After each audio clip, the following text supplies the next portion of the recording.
Hello students, आपके अपने YouTube channel अमन classes Sikar के ऑफिशियल यूट्यूब चैनल पे आपका हार्दिक स्वागत है। पिछले वीडियो में हमने एक्सरसाइज 14.1 के क्वेश्चन नंबर 1 से लेकर 3 क्वेश्चनों के बारे में बात की थी। आज हम इस वीडियो में क्वेश्चन नंबर 4 से लेकर 6 तक के क्वेश्चनों को हल करेंगे।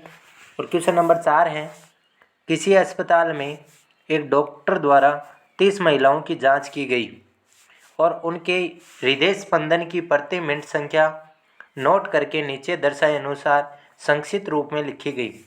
एक उपयुक्त विधि चुनते हुए इन महिलाओं के हृदय स्पंदन की प्रति मिनट माध्य संख्या ज्ञात करनी है। तो आपको दे रखा है कि हृदय स्पंदन की प्रति मिनट संख्या है, अगर 65 से लेकर 68 है तो उनमें महिलाओं की संख्या 2 है, यानी 65 से लेकर 68 हृदय स्पंदन प्रति मिनट संख्या वाले महिलाओं की संख्या 2 है। 68 से 71 हृदय स्पंदन प्रति मिनट संख्या वाले महिलाओं की संख्या 4 है। 71 से 74 हृदय स्पंदन प्रति मिनट संख्या वाले महिलाओं की संख्या 3 है। 74 से 77 हृदय स्पंदन की प्रति मिनट संख्या वाले महिलाओं की संख्या 8 है। और 77 से 80 हृदय स्पंदन की प्रति मिनट संख्या वाले महिलाओं की संख्या 7 है। 80 से 83 हृदय स्पंदन की प्रति मिनट संख्या वाले महिलाओं की संख्या 4 है। और 83 से 86 हृदय स्पंदन की प्रति मिनट संख्या वाले महिलाओं की संख्या 2 है। तो इस विधि को, इससे आपको प्रति मिनट माध्य संख्या ज्ञात करनी है हृदय स्पंदन की। तो हृदय स्पंदन की प्रति मिनट माध्य संख्या ज्ञात करने के लिए आपके पास ये एक वर्गीकृत बारंबारता बंटन है। और इस वर्गीकृत बारंबारता बंटन में जो ये संख्यात्मक मान है वो बड़ा होने की वजह से आप इसको पद विचलन विधि से हल करोगे। तो अगर आप इसको पद विचलन विधि से हल करते हो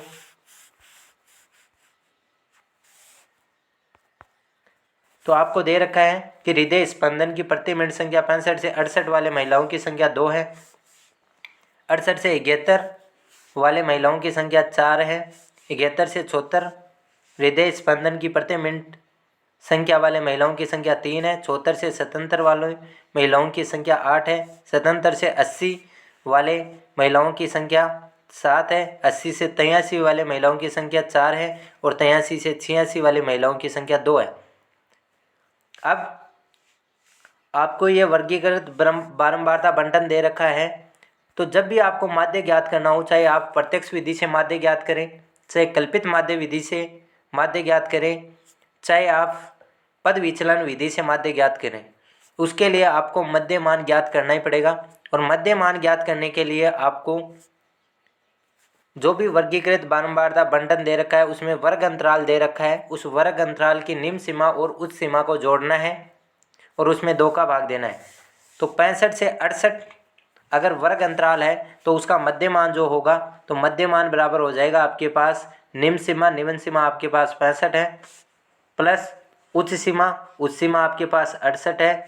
65 प्लस 68/2 और 65 प्लस 68 आपके पास होता है 133। और 133 में अगर आप 2 का भाग देते हो तो वो आता है आपके पास 66.5। यानी अगर वर्ग अंतराल 65 से 68 है तो आपका मध्य मान 66.5 रहेगा।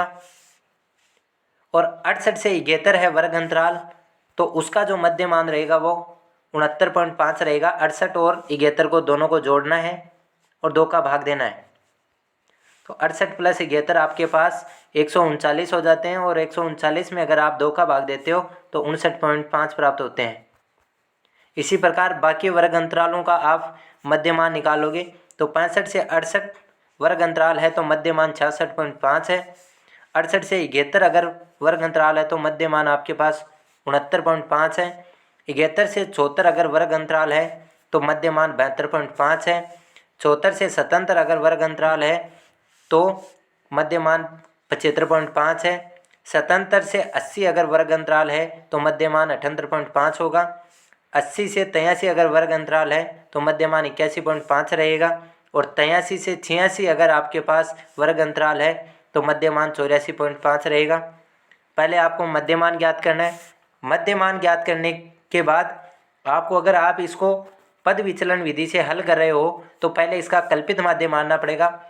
यानी जब भी आप कल्पित माध्य विधि से या पद विचलन विधि से माध्य निकालते हो तो पहले आपको कल्पित माध्य मानना है। और कल्पित माध्य जब आप मानते हो तो कल्पित माध्य आपके मध्यमान में से बीच वाला मान लगभग माना जाता है। तो इसमें आपके पास ये 7 संख्याएं हैं और 7 का अगर आप बीच वाला देखते हो तो चौथा पद होता है, वो आपका मध्यमान होता है। तो आप 75.5 है वो कल्पित माध्य मान लोगे। और कल्पित माध्य के बाद में आपको u निकालना है, और u निकालने का सूत्र होता है u बराबर x माइनस a बट्टा h। x आपके पास मध्यमान होगा, a आपके पास कल्पित मान है और h है वो वर्ग अंतराल के बीच की जो ऊंचाई है, यानी वर्ग अंतराल की जो उच्च सीमा और निम्न सीमा है उसके अंतर को दिखा रहे हैं। तो आपके पास h है उसका मान हमेशा 3 रहेगा, क्योंकि 65 से 68 उसके बीच में 3 का अंतर है, 68 से 71 के बीच में 3 का अंतर है। तो प्रत्येक वर्ग अंतराल की जो उच्च सीमा और निम्न सीमा है उसमें 3 का अंतर चल रहा है, तो h बराबर 3 रहेगा। कल्पित माध्य आपने 75.5 माना है तो a का मान 75.5 रहेगा। और x का मान है वो प्रत्येक वर्ग अंतराल के लिए अलग अलग है। तो आपका जो u है वो, अगर आप मध्यमान 66.5 है तो u कितना होगा, देखो x आपके पास 66.5 है, a आपने 75.5 माना है बट्टा 3, और 66.5 में से जब 75.5 घटाया जाता है तो माइनस का 9 बचता है, और 9 बट्टा 3 आपके पास हो गया माइनस का 3। यानी अगर आपके पास मध्यमान 66.5 है तो आपका यूं होगा वो माइनस का 3 होगा। ऐसे ही आप 69.5 के लिए यू का मान निकालोगे, और 69.5 का है तो x आपके पास 69.5 है, मध्यमान आपके पास 69.5 हो गया। कल्पित माध्य a है वो आपके पास 75.5 है, और h आपकी है वो 3 है, तो 3 का भाग दोगे तो 69.5 माइनस 75.5 होगा वो माइनस का 6 होगा। माइनस का 6 बट्टा 3 बराबर हो जाएगा माइनस का 2। तो 69.5 के लिए जो आपका u का मान होगा वो माइनस का 2 होगा। ऐसे ही 72.5 के लिए आप u का मान निकालोगे तो u 72.5 माइनस a आपके पास 75.5 है, 75.5 बट्टा ऊंचाई आपके पास 3 है, तो 72.5 में से 75.5 घटाओगे तो माइनस का 3 होगा, और माइनस का 3 बट्टा 3 माइनस 1 हो जाएगा। यानी 72.5 के लिए u का मान होगा वो माइनस 1 होगा। 75.5 के लिए आपके पास u का मान होगा वो 75.5 मध्यमान है, और 75.5 ही आपके पास कल्पित मान है। तो 75.5 माइनस 75.5 बट्टा h आपके पास 3 है, 75.5 में से 75.5 घटाओगे तो 0 हो जाएगा, और 0 में 3 का भाग देते हो तो 0 प्राप्त होता है। यानी 75.5 के लिए जो u का मान होगा वो 0 होगा। ऐसे ही 78.5 के लिए अगर आप u का मान निकालते हो तो 1 प्राप्त होगा। 81.5 के लिए u का मान 2 प्राप्त होगा। 84.5 के लिए u का मान 3 होगा। अब पद विचलन विधि के लिए आपने u निकाल लिया, फिर आपको f और u को गुणा करके fu निकालना है। f अगर आपके पास 2 है और u आपके पास माइनस का 3 है तो 2 को माइनस 3 से गुणा करने पर fu आपका माइनस का 6 आ जाएगा। 4 और माइनस 2 को गुणा करने पर माइनस 8 आएगा। 3 गुणा माइनस 1 करने पर माइनस 3 आएगा। 8 गुणा 0 करने पर 0 आएगा। 7 गुणा 1 करने पर 7 आएगा। 4 गुणा 2 करने पर 8 आएगा, और 2 गुणा 3 करने पर 6 आएगा। तो माध्य निकालने के लिए आपको आवर्ती का योग करना होता है। तो आवर्ती का योग है वो f है, और महिलाओं की संख्या आपके पास 30 दे रखी है, तो इस जो f का योग होगा सिग्मा f होगा वो भी 30 होगा। और ऐसे ही आपको सिग्मा fu निकालना है। तो सिग्मा fu में जो आपके पास माइनस की संख्याएं हैं वो जुड़ जाएगी और प्लस वाली अलग से जुड़ जाएगी। तो माइनस वाली जोड़ते हो तो -6 और -8 -14 हो गए, -14 और -3 -17 हो गए। और अगर आप इसको प्लस वाली संख्या को जोड़ते हो तो 7 8 15, 15 और 6 21 हो गए। यानी सिग्मा एफ यू बराबर आपके पास -17 + 21 हो गया, और -17 + 21 का मान आपके पास 4 होगा।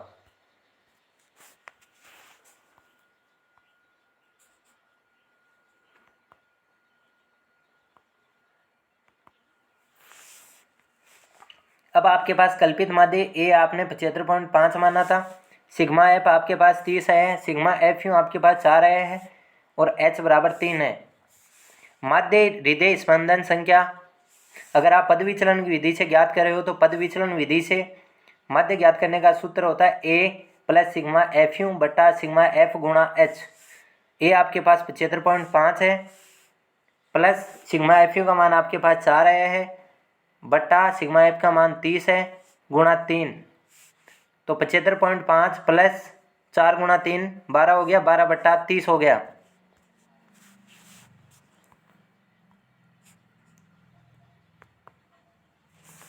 पचहत्तर पॉइंट 5 प्लस 12/30 और 75.5 प्लस 12/30 यानी 12 में 30 का भाग देते हो तो 0.4 बार जाता है, और जब 75.5 में 0.4 को जोड़ा जाता है तो 75.9 प्राप्त होता है।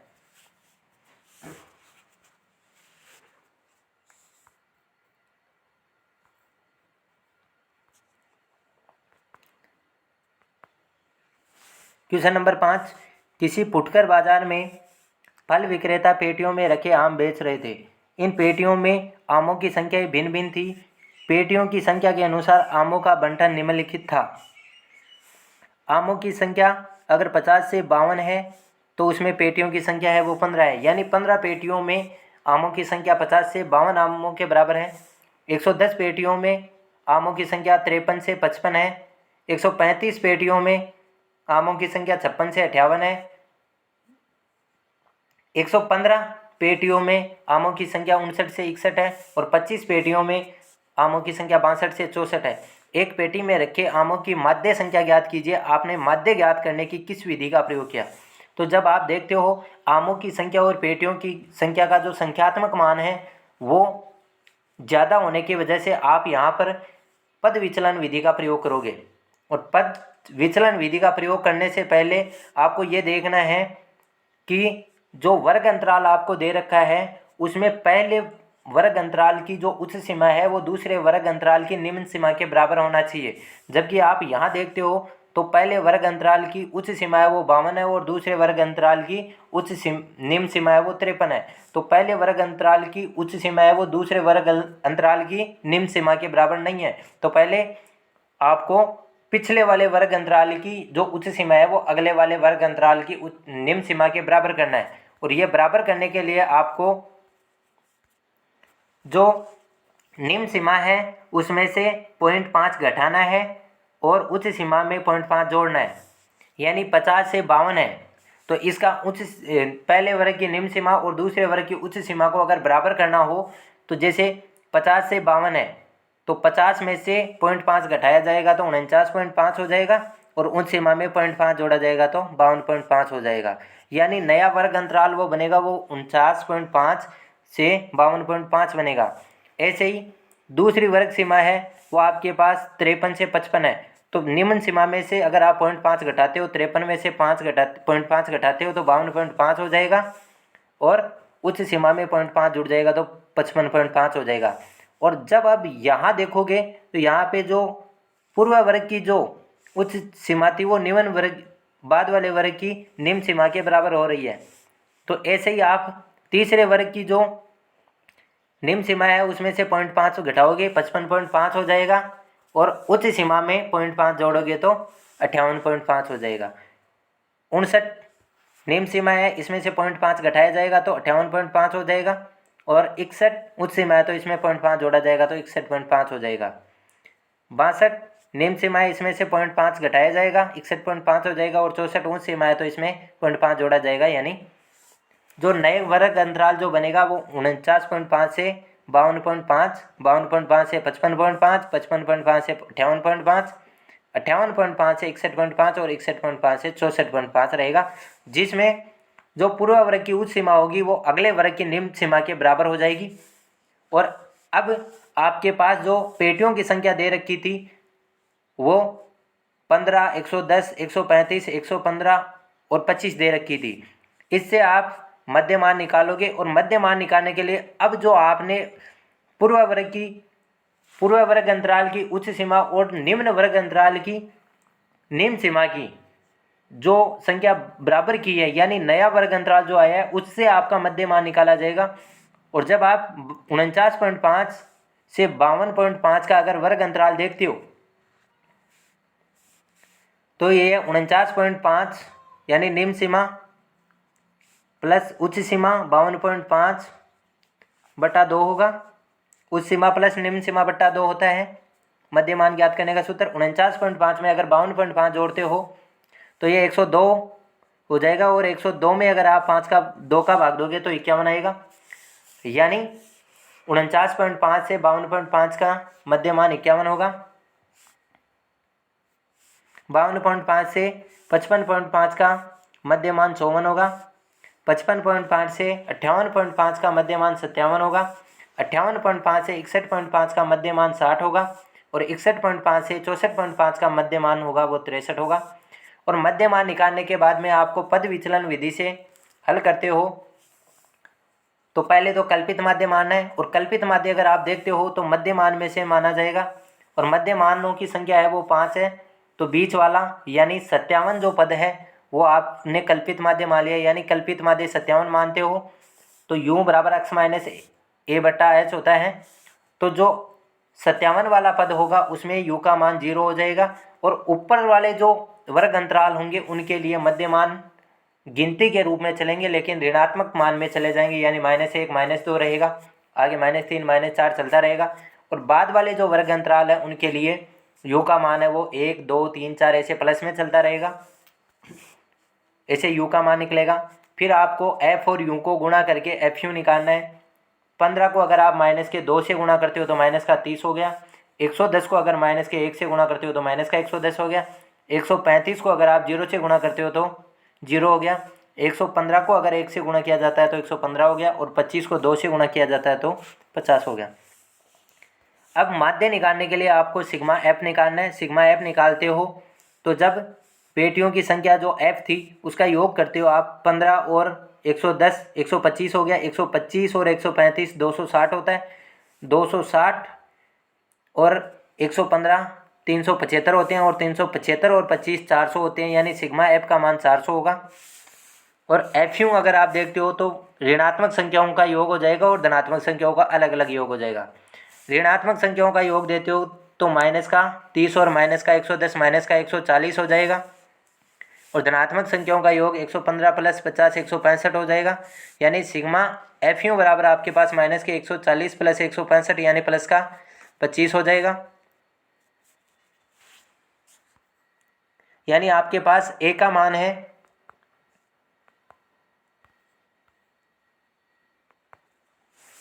ए का मान 57 है। सिग्मा एफ आपके पास 400 आया है। सिग्मा एफ यू आपके पास 25 है और एच बराबर 3 है। तो आमों की माध्य संख्या ज्ञात करनी है और पद विचलन विधि से हल कर रहे हो तो पद विचलन विधि से माध्य ज्ञात करने का सूत्र होता है ए प्लस सिग्मा एफ यू बटा सिग्मा एफ गुणा एच। ए आपके पास 57 है प्लस सिग्मा एफ यू आपके पास 25 है बट्टा सिग्मा एफ यानी 400 हो गया गुणा 3। तो 57 प्लस 25 गुणा 3 75 हो गया। 75 बटा 400, और 75 में जब 400 का भाग दिया जाता है तो 0.1875 बार जाता है, और 57 में जब 0.1875 जोड़ा जाएगा तो इसका मान 57.1875 प्राप्त होगा।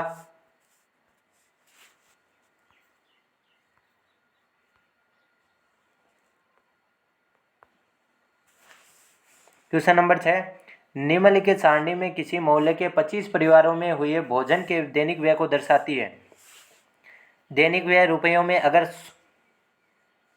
100 से 150 रुपये दैनिक व्यय वाले परिवारों की संख्या 4 है, 150 से 200 दैनिक व्यय वाले परिवारों की संख्या 5 है, 200 से 250 रुपये दैनिक व्यय वाले परिवारों की संख्या 12 है, 250 से 300 दैनिक व्यय वाले परिवारों की संख्या 2 है और 300 से 350 वाले दैनिक व्यय वाले परिवारों की संख्या 2 है। एक उपयुक्त विधि द्वारा भोजन पर हुआ माध्य व्यय ज्ञात कीजिए। तो अगर आप देखते हो कि इसमें जो संख्यात्मक मान है दैनिक व्यय और परिवारों की संख्या का संख्यात्मक मान है वो ज़्यादा है और ज़्यादा होगा तो इस प्रश्न को हल करने के लिए आप पद विचलन विधि का प्रयोग करोगे और पद विचलन विधि का प्रयोग करने के लिए आपके पास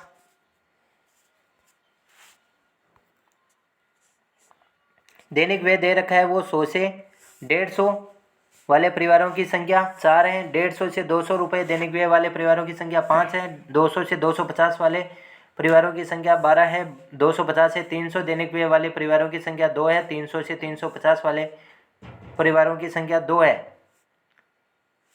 मध्यमान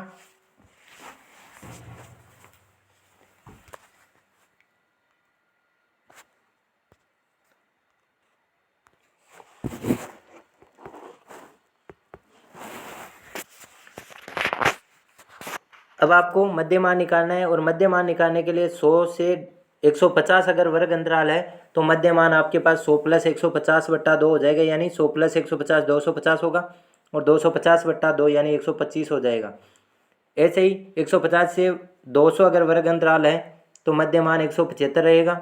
200 से 250 अगर वर्ग अंतराल है तो मध्यमान 225 रहेगा और 250 से 300 अगर वर्ग अंतराल है तो मध्यमान 275 रहेगा और 300 से 350 अगर वर्ग अंतराल है तो मध्यमान 325 रहेगा। अब अगर आप इसमें से कल्पित माध्य मानते हो तो मध्यमान में से माना जाता है और मध्यमान अगर आप देखते हो तो 5 मध्यमान आपको प्राप्त हुए हैं, 5 संख्याएँ आई है तो बीच वाला मध्यमान अपन कल्पित माध्य मान लेते हैं। तो मान लेते हैं कि 225 है वो कल्पित माध्य है, तो 225 अगर मानते हैं तो u का मान होगा वो 225 वाले का 0 हो जाएगा और उससे ऊपर वाले मध्य मानों के लिए u का मान -1 -2 ऐसे चलता रहेगा और उससे नीचे वाले जो मध्य मान हो उनके लिए कल्पित जो u का मान होगा वो 1 2 ऐसे प्लस में चलता रहेगा। अब आपको जब f निकाल लिया u निकाल लिया तो f u निकालना है, यानी f और u को आपको गुणा करना है। f आपके पास 4 है, u आपके पास -2 है, तो 4 और -2 को गुणा करोगे तो -8 होगा, 5 और -1 को गुणा करोगे तो -5 होगा, 12 और 0 को गुणा करने पर 0 होगा, 2 और 1 को गुणा करने पर 2 होगा, 2 और 2 को गुणा करने पर 4 होगा। अब आपको सिग्मा f निकालना है और सिग्मा f जब आप करते हो तो 4 और 5 9 हो गया, 9 और 12 21 हो गया, 21 और 2 23 और 2 25, यानी सिग्मा f का मान आपके पास 25 है। और सिग्मा एफ यू का मान निकालते हो तो -8 और -5 आपके पास -13 होता है और 2 और 4 आपके पास 6 होता है, यानी -13 + 6 हो गया तो -7 हो गए, यानी सिग्मा एफ यू का मान जो होगा वो आपके पास -7 रहेगा और सिग्मा एफ का मान 25 रहेगा।